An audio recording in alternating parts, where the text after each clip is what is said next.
J'ai perdu confiance depuis la séparation. Alors bien souvent, messieurs, dames, lorsqu'on subit une rupture amoureuse, bien évidemment que ça touche à l'estime de soi et à la confiance en soi. Effectivement, quand une personne nous rejette, forcément ça touche immédiatement à notre valeur, puisque cette personne nous mentionne à travers la séparation que finalement on n'est pas assez bien pour lui ou pour elle, et donc c'est pour ça que cette personne choisit la séparation. Trop de bonheur mais je te quitte, ou tu es trop bien et je te quitte, messieurs, dames, cela n'existe pas. Autant vous le dire, le c'est pas toi, c'est moi, c'est une escroquerie pour vous faire passer une rupture en douceur.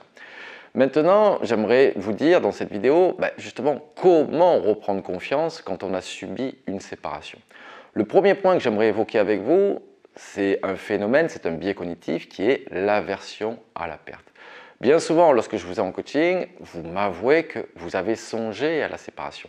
Sauf que c'est votre ex qui a pris cette décision.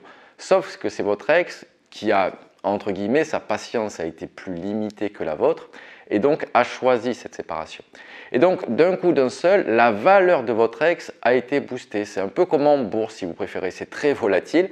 Et comme vous perdez le contrôle sur la situation, comme cette personne vous rejette, vous n'avez qu'une seule envie, c'est de récupérer votre ex.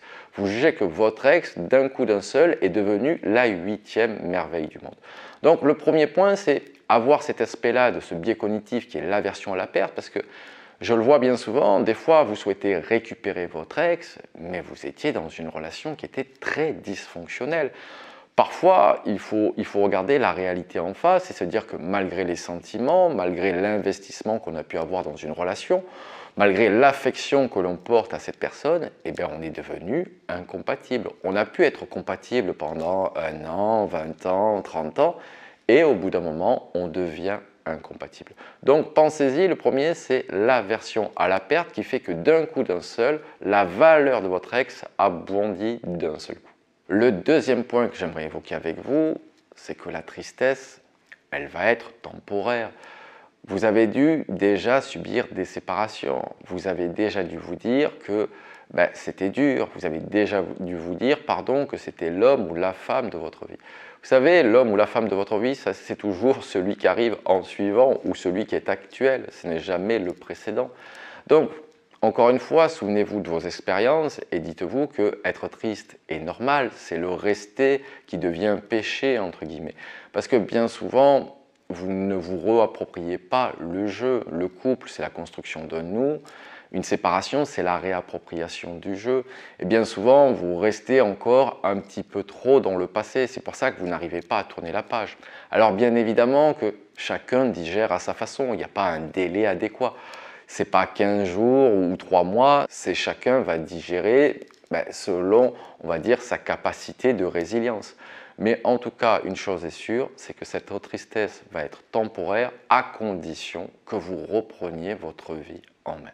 La troisième chose que j'aimerais vous dire, c'est que cette rupture, finalement, elle était inévitable. Votre ex n'était plus heureux dans cette relation. Alors, cet échec sentimental doit vous servir justement à comprendre les causes de la séparation. Qu'est-ce que vous n'avez pas vu? Quels sont les virages que vous n'avez pas su négocier? Non pas pour vous en vouloir, non pas pour avoir des remords ou des regrets, mais pour votre compréhension. Quand on comprend, on ne reproduit pas les mêmes erreurs. Vous en ferez certainement d'autres, mais en tout cas, vous ne ferez plus les mêmes erreurs. Donc, bien souvent, les deux causes principales, c'est un déséquilibre des sentiments, vous avez entre guillemets un peu trop aimé votre ex, vous êtes tombé un petit peu en dépendance affective, ce qui a fait fuir votre ex. Et la deuxième raison principale, c'est que vous avez considéré votre ex comme acquis ou acquise.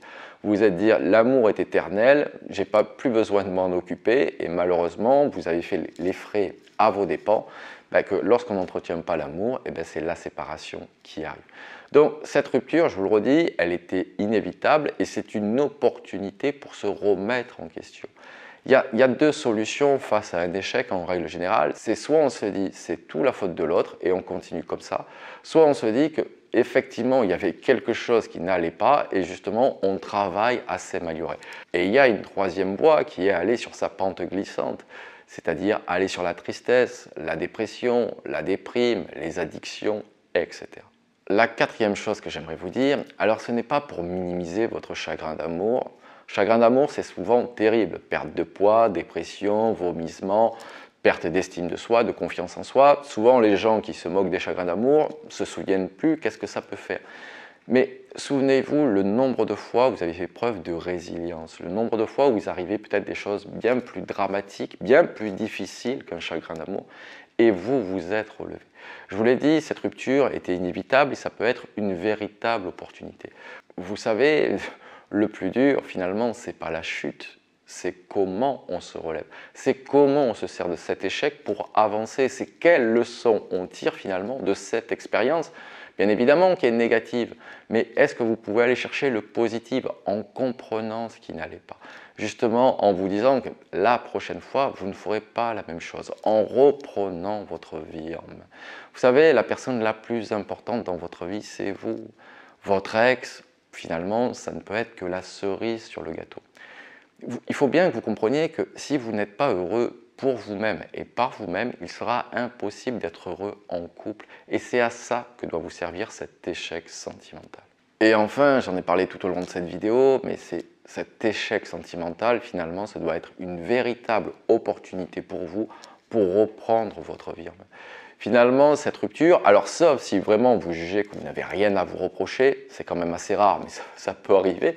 Donc là, continuer, c'est que cette personne n'était pas la bonne pour vous, mais souvent, finalement, il y avait des choses, des manquements dans la relation, il y avait des manquements dans votre vie. Peut-être que vous êtes concentré uniquement sur le couple et que vous avez oublié vos propres activités, vos propres objectifs. Finalement, que vous vous êtes un peu laissé aller sur votre pente glissante. Vous aviez un sentiment de contrôle, le boulot, les amis, le couple, tout semblait en apparence bien se passer. Et malheureusement, si votre ex vous a quitté, c'est bien qu'il y avait des manquements. À vous de les identifier. Si vous avez besoin, n'hésitez pas à prendre une séance coaching. Mais en tout cas, c'est bien que votre ex n'était pas heureux. Je vous l'ai dit en introduction, trop de bonheur, mais je te quitte, cela n'existe pas. Donc, cette rupture peut être vraiment une opportunité pour se poser enfin les bonnes questions. Quel type de relation vous souhaitez? Quel type de partenaire vous souhaitez? Est-ce que finalement, votre ex répondait à vos attentes, vos envies, vos besoins? Je vous l'ai dit, n'oubliez pas le premier point qui est l'aversion à la perte. C'est un peu la dictature des émotions. Mais lorsque cette dictature des émotions retombe finalement, et lorsque vous voyez à nouveau votre ex comme il ou elle est réellement et non pas dans l'idéalisation, parce que lorsque je vous ai en coaching, vous trouvez votre ex comme la 8e merveille du monde parce que vous ne regardez qu'une seule chose, c'est la lune de miel, grosso modo les 3 premiers mois. Oui, les 3 premiers mois, c'était génial, mais depuis, qu'est-ce qui s'est passé? Je ne dis pas que tout est à jeter dans votre relation. J'ai dit qu'il y a eu une dégradation de la relation tout au long de celle-ci pour arriver à la séparation.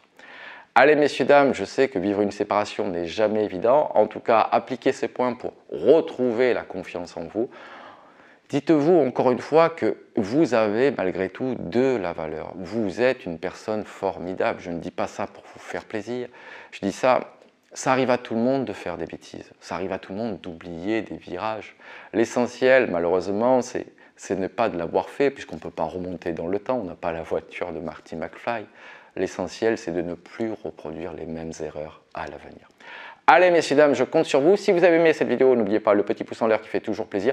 Abonnez-vous à ma chaîne pour recevoir toutes mes vidéos. Et je vous dis à très bientôt avec James D.